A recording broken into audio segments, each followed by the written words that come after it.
Welcome to AgriTalk and thank you for keeping it KTN Farmers TV. Today we are talking about vermiculture, and with me today is Peter Kanyagia, who is the Executive Director at the Joe's Redworm Farm Kenya. Welcome to the show, Peter. Thank you very much. Tell us a little bit about what vermiculture is all about. Vermiculture is composting waste using earthworms. We have a lot of waste in the environment. We have kitchen waste. We have waste from the farm. We have manure from, or livestock manure from the farm. And all these waste can be composted with earthworms to make a very good high compost or high value compost for planting for using in the farm. Okay. What's the difference between vermiculture or vermicomposting and the normal composting that we know? The difference between these two is that both of them are biological process. One uses earthworms, the other uses bacteria. When you do normal composting, we put waste in a heap, and we turn this heap every other time. In the heap, there are a lot of bacteria which eats this waste to become compost. Okay. When you talk about vermiculture, we use earthworms to eat the waste to produce vermicompost. The end product between the two of them is slightly different. You get a better compost from the earthworms or from the vermicompost than from the natural bacterial composting. Okay. What else do you get from, apart from vermicompost, what else do you get from vermiculture? We usually keep worms in containers, and in these containers, we can collect liquid matter from the container. This liquid matter is called vermiliquid, and is a very powerful vermifolia or liquid compost, which we can use in the farms to spray our crops with. Okay. So if I want to start my vermiculture process or as a business venture, what do I need to know? What are the requirements? There are several requirements when you want to start vermiculture as a business. The first requirement is that you must have the earthworms. There are many types of earthworms. In fact, there are over 1,000 types of earthworms. And each earthworm has its own use in the environment. But the best known earthworms for composting is called redworm, or the red wriggler, or in scientific name it's called Eisenia fetida. This is the one which is used for composting. So the first requirement is that you must have the earthworm itself. You can buy these earthworms from several farmers in Kenya or from an institution, and we at Joe Redworm Farm sell these earthworms. That is the first requirement. The second requirement is that you must have a container where you are going to put these earthworms. It can be a small container, like a 20-liter container. It can be a half drum. It can be a concrete bed. And depending on the size or the scale of your production, this is the one which is going to determine what sort of a container you are going to have. Okay. The third requirement is that you must have the food for the earthworms. Earthworms eat waste. They don't eat food you can buy or food you can buy from the shop, like a chicken. The things we throw away at home in the kitchen are what we feed the earthworms with. There are different types of waste we have.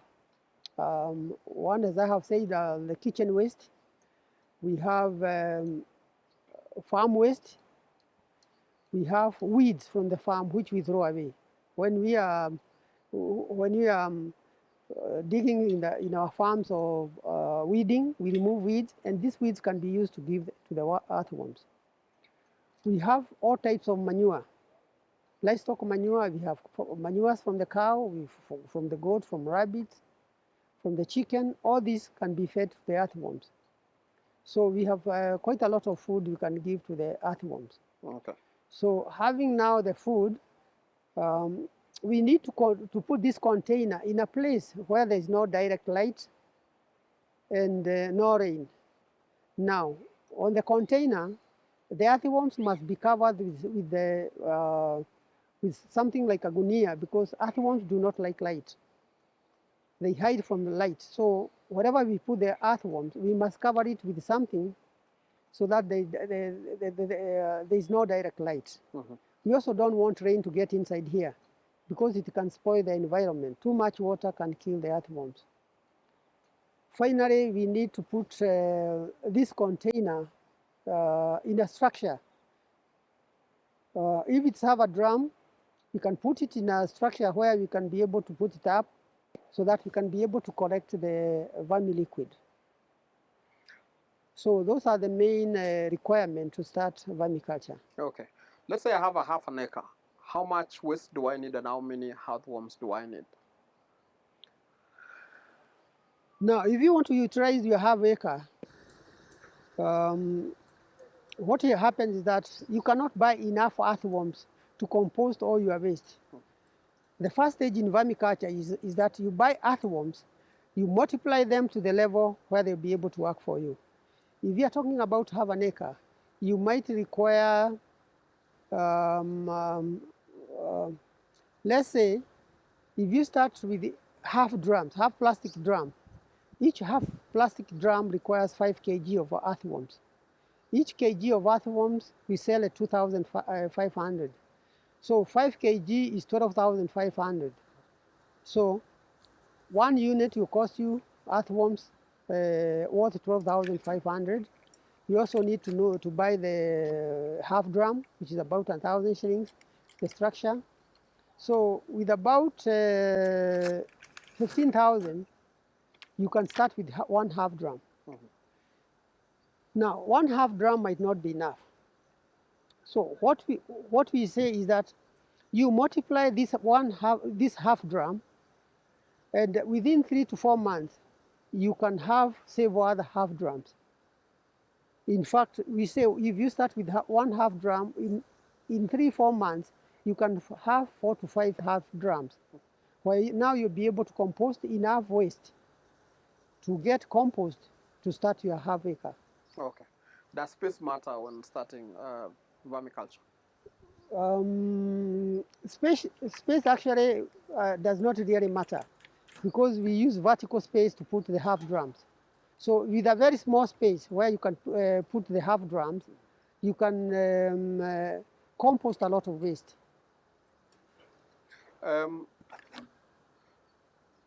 The byproducts, you talked about 2 byproducts. Tell us exactly how I use them or how do I harvest those byproducts from vermiculture? There are 2 products. Actually, we say there are 3 products, because the first product is the vermicompost. The second one is the vermiliquid.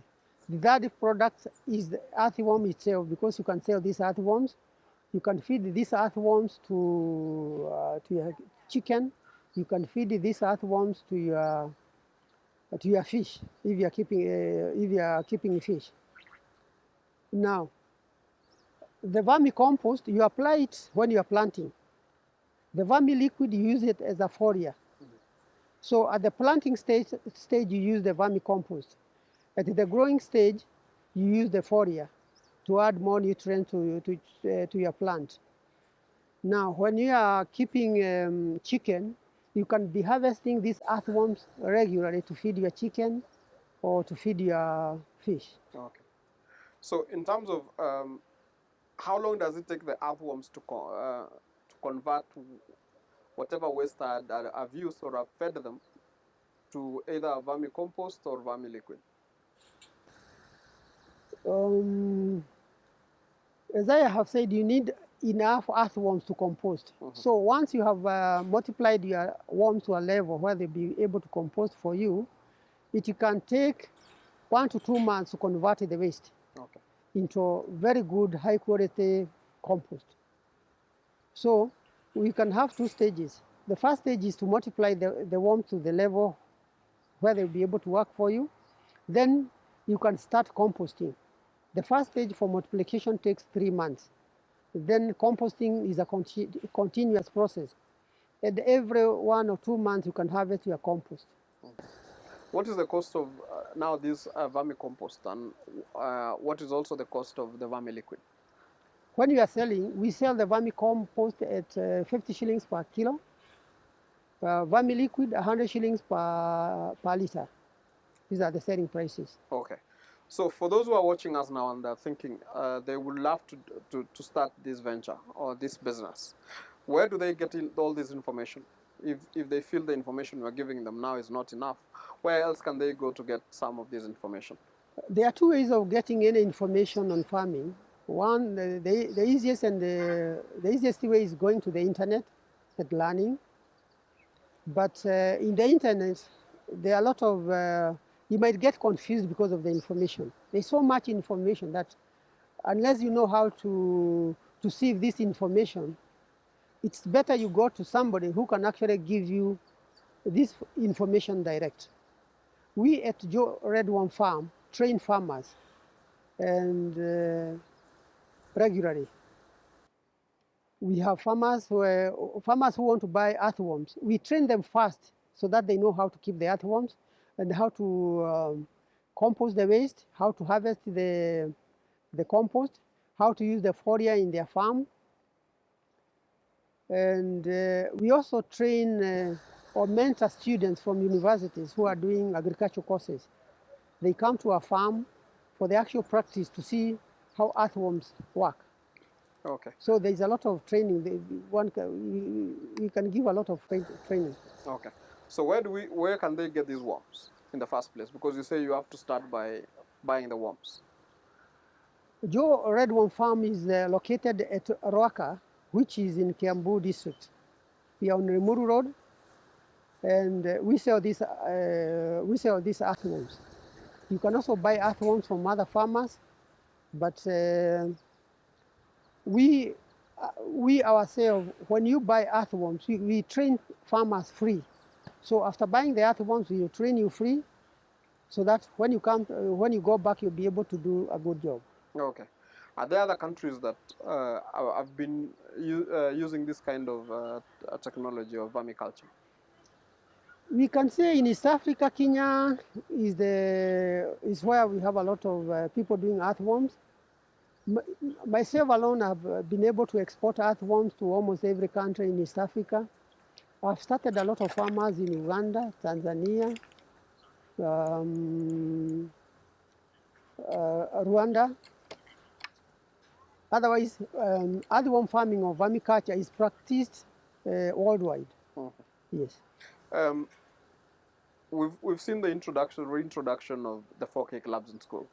Do you think this will have an impact in maybe encouraging the young people to join farming and maybe also learn a little bit about vermiculture? The policy of introducing 4K clubs in the country is very good because if I remember, it has not been there for a few decades. And when it was there, people used to learn a lot of to learn agriculture in school. And this helped them not only in their later life, it also helped them to do farming.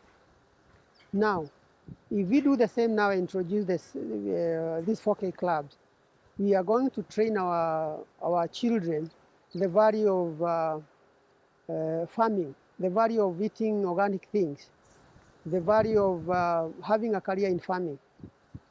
So it's a very good way. Okay. If we introduce earthworms in these 4K clubs, we can train the youth in organic farming because earthworms are used in organic farming. And they can help them later in their life, either as they can do vermiculture as a career, they can do farming as a career. So it will be very helpful to the children. Okay. Why should we use vermicompost or vermiliquid in our farms? What are the advantages? The advantage, I think here we can compare non-organic fertilizers and non-organic fertilizers. Non-organic fertilizers are DAP, CAN, and all that chemical stuff, which are used by farmers. Research has shown that when you are eating organic food, the organic food is far much better than food grown using commercial chemical fertilizers. And the people are realizing, especially now during this COVID-19 age, is that we are what we eat. And if we can eat good food, we can increase our health. So organic farming is far much better in farming. Okay. Yeah. Also, before one is certified as an organic farmer, there is a process. Yeah. How can vermiculture help you be certified as an organic farmer? In certification, the certifiers look for sustainable way of making compost. They want to see that you are sustainable in the sense that you have a biological process of composting your waste. And from composting your waste, you can get your own compost for growing your crops. Mm-hmm. So earthworms can help, farmers who are getting certified in composting the waste. Okay. Which means, say like you are doing vegetables and you want a certification, you buy the earthworms from anywhere or from us, you go and compost your waste. When you apply for certification, those people who come for certification will be very happy to see that you are composting your waste and using it to reduce your cost in farming and also to growing better crops. Okay. There have also been talks that organic products are very expensive. Some have even termed organic products are products for the rich because the poor cannot be able to afford some of the products grown organically. Why is this, and how can we help bring the cost down? I think when we say that organic, organic vegetables and are slightly expensive. But even when you are not going to the shop to buy organic crops, you can grow your own organic crops at home and avoid going to buy organic crops. So if you have a small piece of land, you can compost your waste either biologically or using earthworms. And in this way, you'll be able to grow organic vegetables very cheaply. These organic vegetables, you can sell them in the market at a lower price.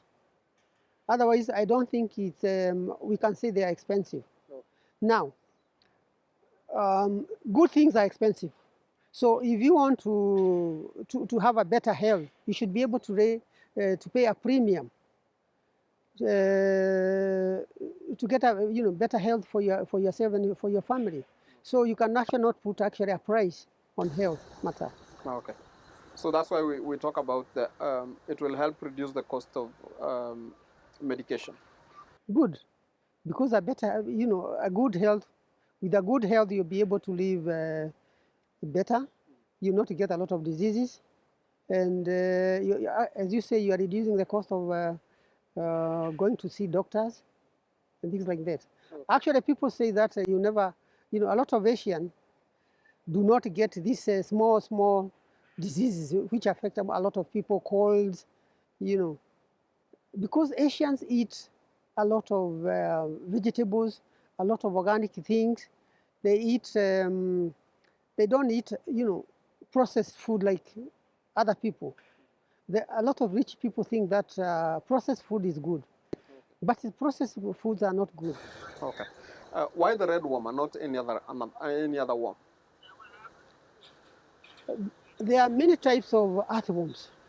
The red worm has been accepted generally everywhere as the best for composting waste because of two things.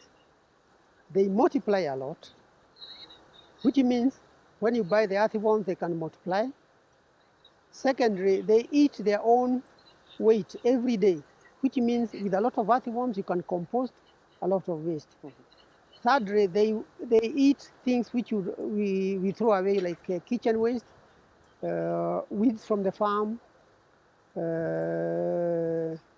livestock manure. So we find that earthworms, you can use them very cheaply. Okay. Yeah. Do I have to add waste every time, every day, or there is a period? In order to be able to harvest your compost regularly, you need to monitor what you feed.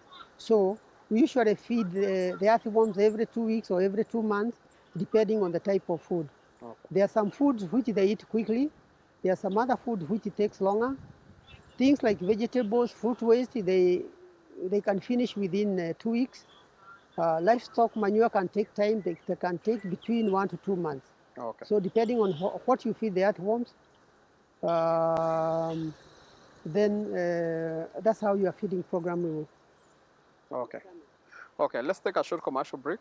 We will be back shortly. For our viewers back at home, today we are talking about vermiculture, and with me today is Peter Kanyagia, and he's been telling us a lot about what vermiculture is all about. We are just taking a short commercial break, but we'll be back in a few.